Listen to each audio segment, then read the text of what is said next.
Welcome everybody back to another BOLDcast reaction. I'm Carson. I'm Lindsay. And this is Frieren Season 1, Episode 21. I think it's called The World of Magic. Maho no Sekai, as they say.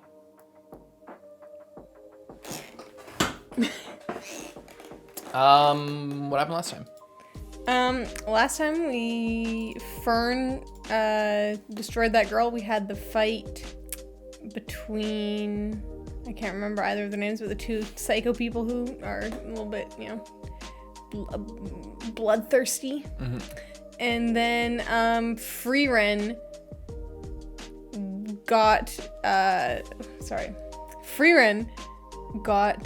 found out that the other guy knew who she was.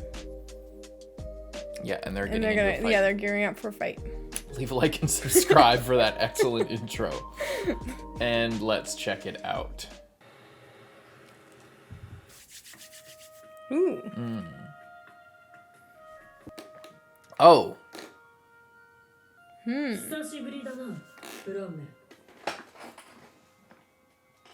So you're right. They're really old.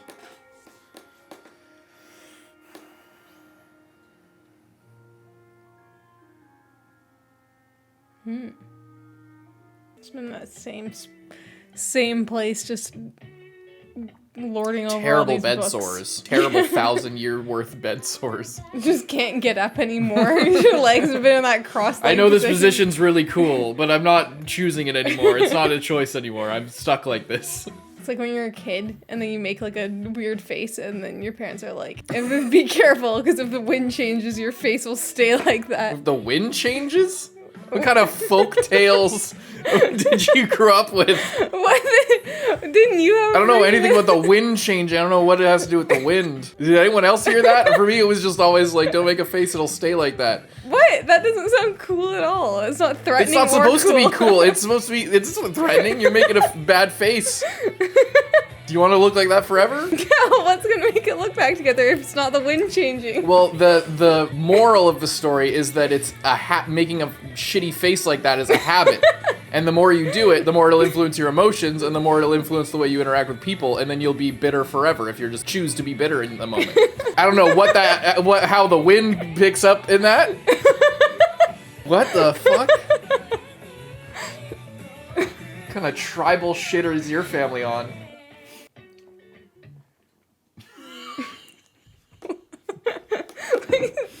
Making fun of me.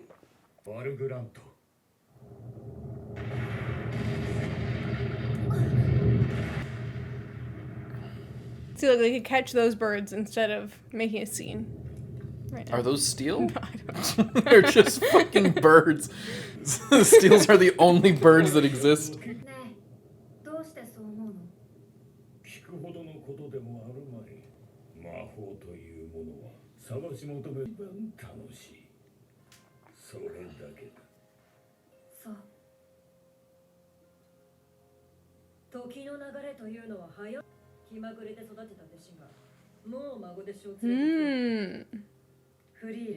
That's cool. Is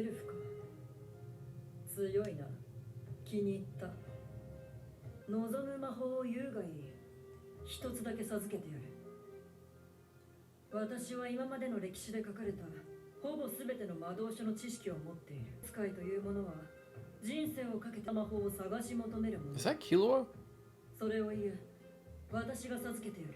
It does sound like it.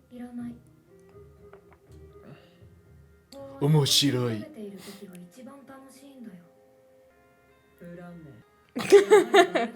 This girl sucks. Get her out of Lacks here. burning ambition. That's actually the exact opposite.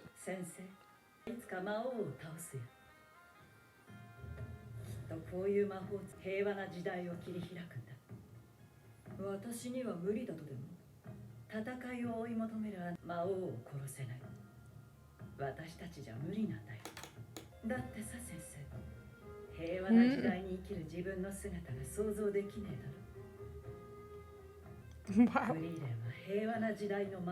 I love how Flamme is not even the sensei here, but she's way more wise.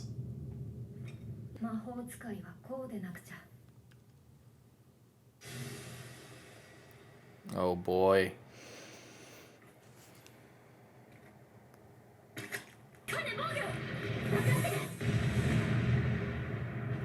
派手に暴れたからな。大体の手の内は把握しているつもりだ。氷の魔法に水がなければ戦えない魔法使い。 Just like, yeah, you guys suck. 老人たちは未だに防御魔法中心の消耗戦のやり方でも教えているのか？どういう意味？私の講義をしてやろう。ゾルトラークの対処法として開発され、そのものに対しては強い耐性を持つが、する防御性能は昔とほぼ変わっていない。当然、これには明確な理由がある。魔物や戦士の物理は十分な防御性能だったからだ。防御あってはならない。完璧を求めれば術式がより複雑化し、発動速度に致命。魔法の歴史は攻撃と防御だから現代の攻撃魔法は物質を操るものが主流。 Interesting. I really like that because it's like, why are all these people using rocks and stuff? But it makes a lot of sense.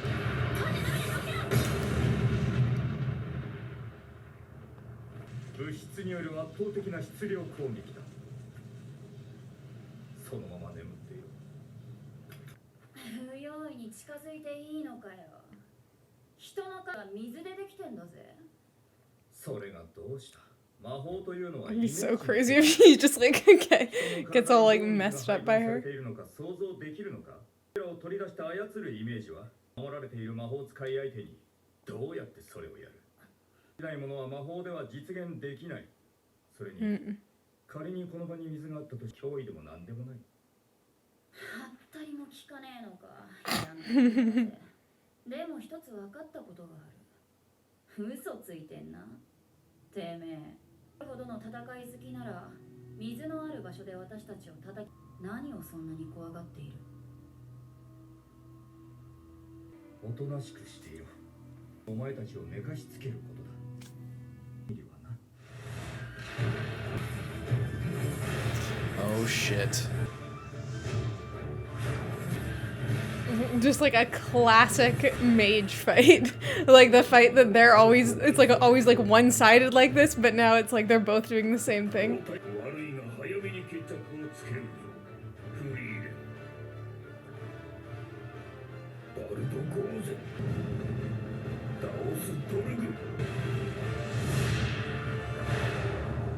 Wow. That's pretty sick. 派手にやるな、あのじいさん。限界は大丈夫なの？愚問だ。魔法使いゼリエが施したものだ。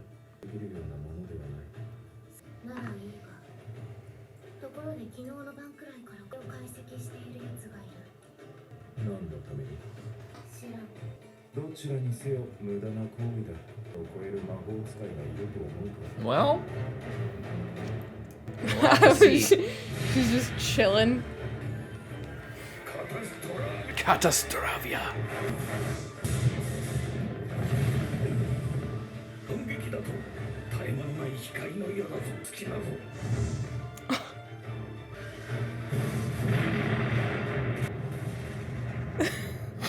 Murasaki.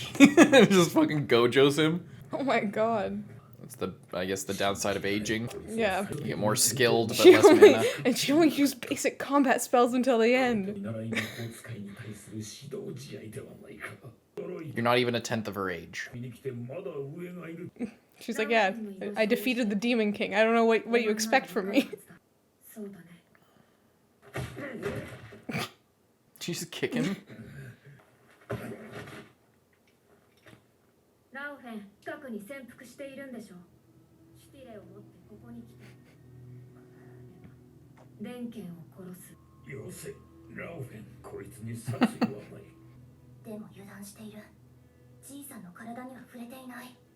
ジルベアは使うな。し続けろ。少しでも魔力を発せば探知される。じいさんを回収して逃げる。No. No. She I love how she underestimates just knows us. あ exactly. んまりこういうことはしたくないんだ。見つけた。バカが。The fact that she knows the spell must means that she knows the spell. So she could probably go as fast. Or maybe not. But. ちいさん、なんでそこまでして一級魔法使いになりたいんだろう。富も権力も何だって持っているんだろう。 I think it's because he's nearing the end of his life and he never accomplished like magic, and now that he like achieves so much with while achieving so little. Okay, never mind. There's a real reason. 久々に墓参りに行きたかった。それだけだ。行った方がいいんじゃないか。もう遅いかもしれんがな。リヒターはお前と対峙する前に彼女たちを合理的な判断ができる男だ。 I love how she just always has complete confidence. It's because she has the experience to know like how things She's will play gonna out. pull down this barrier and then it will rain, and then they'll win because it'll be full of Shit. rain. That would be pretty crazy.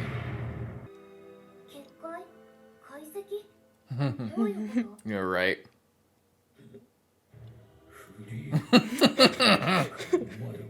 The soundtrack. Domain expansion. Yeah.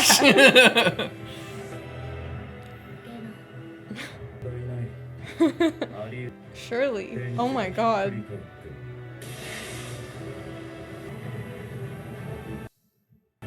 Holy. Whoa. That is sick. That was so cool. Who is that? 名はフリーレン。勇者一行の魔法使いと同じ名だ。正常な証を持っていたらしい。最後の大魔法使いか。 Whoa. やっ Can just immediately censor. これだから魔法使いはやめろ。この世界で天地がひっくり返ること。 And the music is so good Yeah, right the now. music is incredible. なんでこんなことを。アンネがかわいそうだったからね。 I want her to get to fight. 水を操る魔法使いか。魔法はイメージの世界だ。使いに雨の中で勝てるイメージが。 I love that addition to the できない。 Yeah. I can't. He's like, shit. Yeah. That's such an interesting 雨だ。 application of that kind of like idea of imagination. 一刻も早くとどめろ。やっと隙を見せ。彼が水を魔法を恐れた理由が。 The soundtrack for the show is unmatched. ラビーネ。逃がさないようにね。リーブストロー。 Oh my god. Guess I'll die, he said. Lets them get splashed. Well, they're like tied up. They're like drowning. 出たみたいだね。早くここから離れよう。時間だけど、それまで魔力消せるよね。もう魔力消せるよ。僕頑張った。撫でんの。すまん。いや、 He grabbed him with his legs. こういう時宮廷魔法使いならどうすると思う。最後まで醜くあ Yeah, you る。 don't just give up. この痕跡を探してたどるぞ。マジで基礎的な魔法しか使ってないじゃん。フリーレン様に言ってください。 She literally only let me learn one spell. Actually, two. Basic offensive magic and basic defensive magic. 制限されていませんよ。そういえば鳥を捕まえる魔法を使ってた。 She knows so many spells. Just useless ones. 手が透けて魔法。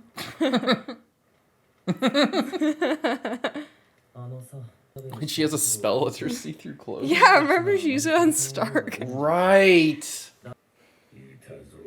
配送したパーティーだ。に仲間のしたいな。 Oh, but they have the bird.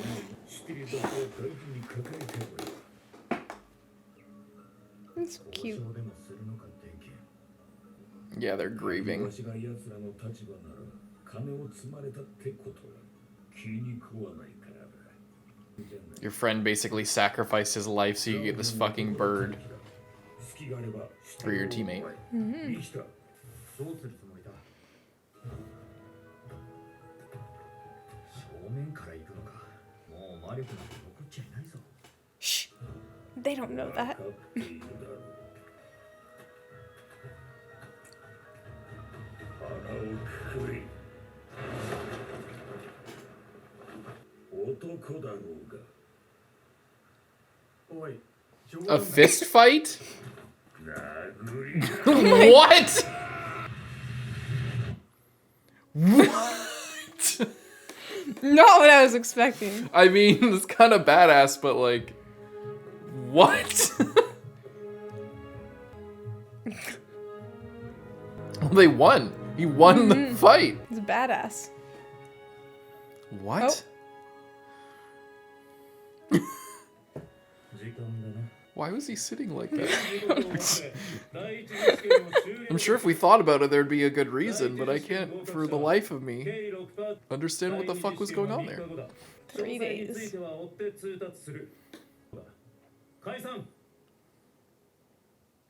Nice. 二人が試験に行ってか夜遅くまで起きていてもフェルに汗すぎて怖いぜ苦労してんだな Nietzsche. I love that little bit of Stark at the end. That's so good. Oh my god. What a great episode. That was so good. That was awesome. Sorry, I paused for the ending. Do you want to watch it? No, it's okay. That was a really, really good episode. Very satisfying. Very internally satisfying. We got the flashback with Frieren and SERIE. Yeah. I love that whole thing. I love Flamme being like, neither you or I are gonna defeat the Demon King. Because we want that, like it's like that. If maybe you have, they could do it, but that's the thing. There wouldn't be peace after. That's the whole thing. It's like it's about, obviously this person that was like so much more powerful than Frieren knows like a million offensive, knows like every spell of all time. Of course, could defeat the Demon King. Probably, but where would that lead? A problem exactly. Sorry. No, go ahead. Just and like what would be the point if you're this person and you have all this knowledge but there's nowhere to apply that, if your whole thing is like you have these powerful spells that are attacking spells but there's no like evil force that you can rally against or aspire to defeat or like claim that you're against or the opposite of, then like what are you? You're just kind of useless at that point, you know? Yeah, and it ties what we learned about the magic system this episode about imagination and about manifesting your reality and stuff like that. Like the magic only works if you can imagine and picture the outcome. And I love the way that they applied that in multiple ways, because it works like in order to control the water, you need to be able to visualize the effect that you're going to have on the water. But if you're fighting somebody, I love that. I love that if you're fighting somebody you can control water, and they have an abundance of water, it kind of reminds me of in Jujutsu when they explain the technique, and because it's like a spiritual based power system, like you get in the head of your opponent and like that kind of like you're affecting kind of the flow of their spiritual energy by introducing this information to them.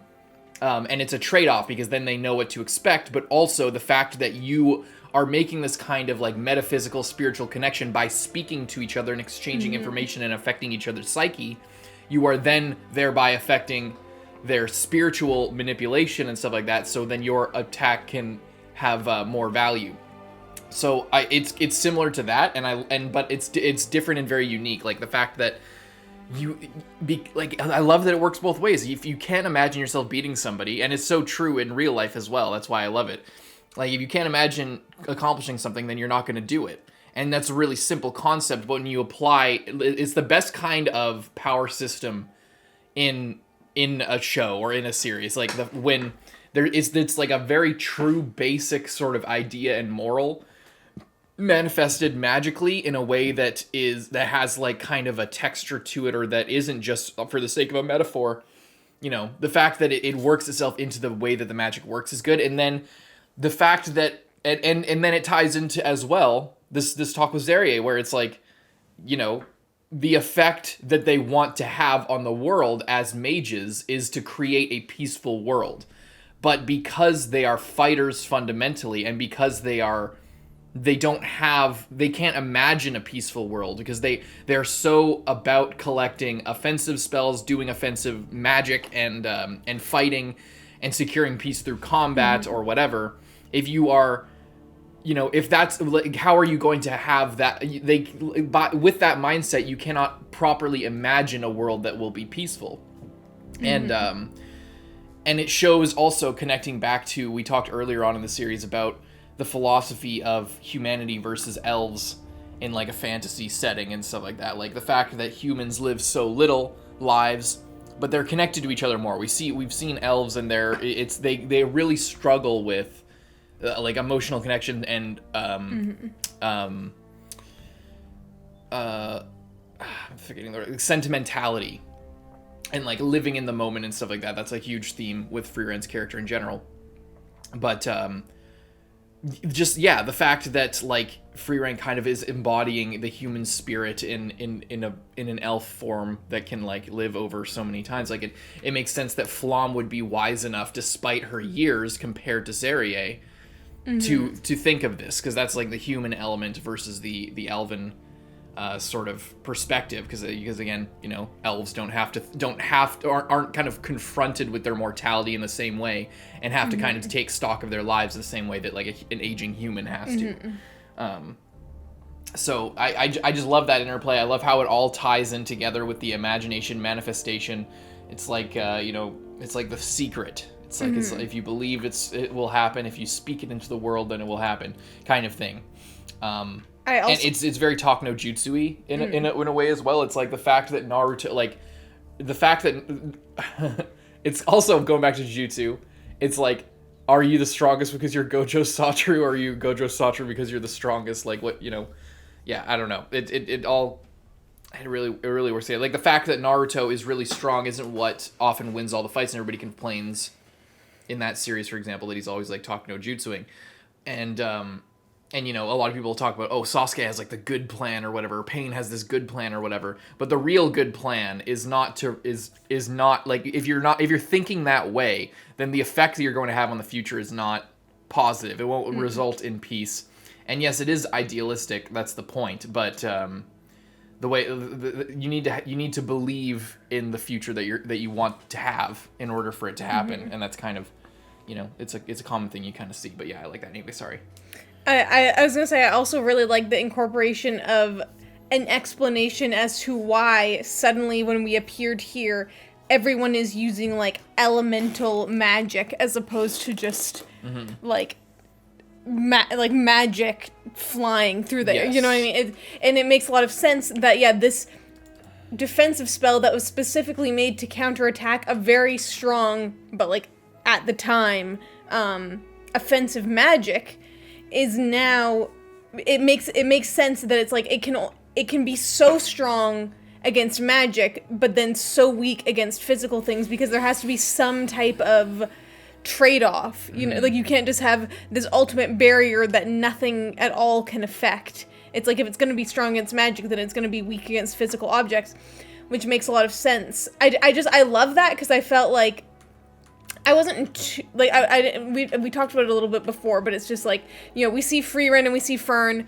and they're both just using, like, spells, like, they have, like, their little Soul spells, and but it's, fly and stuff. Yeah, but it's like, magic. they've been using, they haven't been flinging rocks around, or water, or things like that, and then we come here, and everyone is doing that, and it's like, in what world is that more effective? I think we even talked about that. It's like, why are you, like, throwing a bunch of rocks when you could just blast them with a laser beam?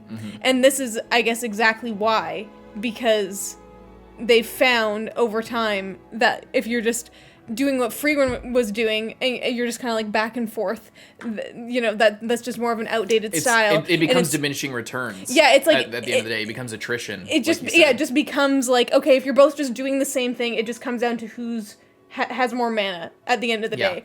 Whereas this, it's like if you can hit them right off the bat with like a sneaky little like strike. Ice thing, or some rocks coming down on them that's more than their shield can handle, or like a giant sphere of water, then you're so powerful. And it's like this girl who couldn't defeat anything normally.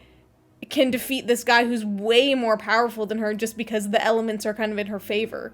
And it's kind of there's like a subtextual thing going on here with this sort of conceptualization of magic, as I sound like I'm just being way too pretentious, but there is kind of like a subtextual thing where, you know, what he's saying is like the history of magic is attacking and defending.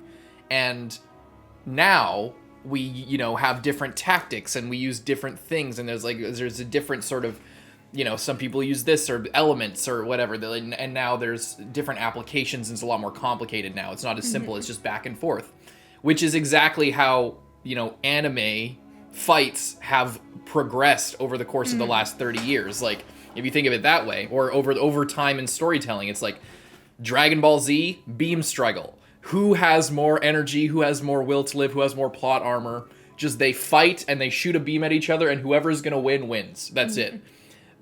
But as history has gone on, then we get to Hunter x Hunter, which is there's obviously a lot of references to in this arc.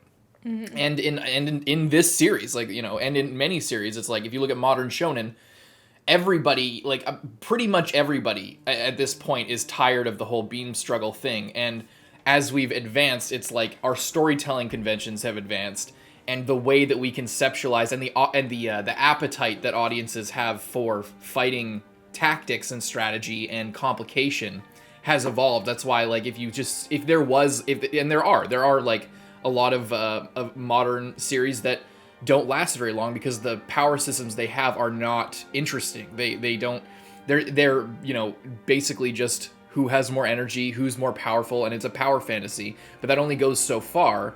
And but in a similar way that this series is kind of it kind of plays with that, because the series as well is kind of developing its power system as something where, as is proved in this episode, Kane, given the right circumstances, can overwhelm Frieren potentially if given the right circumstances, because Frieren's like, I can't imagine beating somebody in this situation. Like, what would I do? Like, what do you do against that? This giant fucking moon-sized puddle that's just falling on you, this tidal wave from the sky. There's nothing you can do. You can't escape it. You know, but just like how Frieren as a series is like sort of if you think about the concept of Frieren, this all kind of ties together. It's like the concept of Frieren as a series is basic fantasy, but set afterwards, and like, how do we take it further? How does the story continue after defeating the main boss in the main quest? That's like the premise of the series. So that's in line with this kind of thing. It's like power system. What's the power system like? It's like an old school style system. Like, the most powerful tactic is like training yourself to be the most powerful and then beating somebody in a beam struggle at the end of the day. Like, that's how Fern wins her battles. That's how Frieren overwhelms her opponents with some extra tactics, because she's really smart and experienced. But like, the way the power system is like playing with this sort of advancement of sort of, I guess, shonen or anime literary or manga literary like techniques of power system development and magic systems and stuff like that. But then bringing it back to zero, it's like how it you know, uses all the conventions of fantasy and then brings and modern fantasy and stuff like that, and with a modern fantasy anime kind of aesthetic, but brings it back with like the way that elves work and the sort of texture of everything. It's like so this idea of this progression of magical history is kind of emblematic of like the entire sort of development of Frieren as a series on every level. Like the way that the author is approaching like a bunch of different aspects of it. The magic system, Frieren's character, history in the series, history outside of the series, etc., etc. It's very cool how you can kind of see the philosophy kind of playing out in multiple ways. I don't know. I hope people understand what I'm saying with that, but yeah, I like, this fight was so cool, and when he said the same thing that she said, it's like the fun of magic is like searching for it. Like looking for it's like it's very hunting for you. No, it's very that, but also in what was that movie, Millennium Actress, when it's like the point is never to find every spell, because what do you do when you have every spell? You just sit in a room with all your books, being the best, but not really doing anything with it. But if you're out looking for all the little things, then you're having more fun and having a bit more of a journey. Yeah. And I love that, and I loved and that's Frieren's philosophy with like traveling in humanity and stuff like that as well, and that's what separates her and SERIE. Right? I loved when Flamme is there, and I love that as well because Flamme obviously knows that she has a short life compared to Frieren, and she's not really in a rush, but she just, because she's very wise, she's just like, I know that like Frieren is the person who can do this, not based on her being the most powerful person of all time or anything, just based on her personality. And I love that she says this as well, because it, like, I just love it because it, it brings it back to like more currently in Frieren's past, when it's just like, what do you like about magic, and it's just like, oh, I don't really like it, or whatever. It's just like, oh, it's kind of okay for me, you know what I mean, or whatever it was that they were saying. They had like a Denkin was saying like, oh, magic isn't some noble thing. Are you talking about Denkin, or are you no, talking I'm about talking Fern? about Fern and Frieren back in like the earlier episodes of the show, when it's like they were like, oh, why you must love magic, and she's like, why did you choose magic? It's like, I didn't. Like, you know, it's just what I am, and then they get to the end of that whole little arc, and she's just like, you love magic, don't you? And it's like, yeah, you know what, I do love magic, and that's I think that's why Frieren is saw so much in Fern initially, and why she kind of loves Fern, is because she sees kind of Flamme in her. After, especially after this episode and getting this conversation, you can kind of see a little bit more connection there. But she also sees her younger self in Fern as well, and this whole idea, and her love for magic and everything, and the searching for it, And I feel like there's something else too. Oh my god, this was so crazy. I love how it's just like,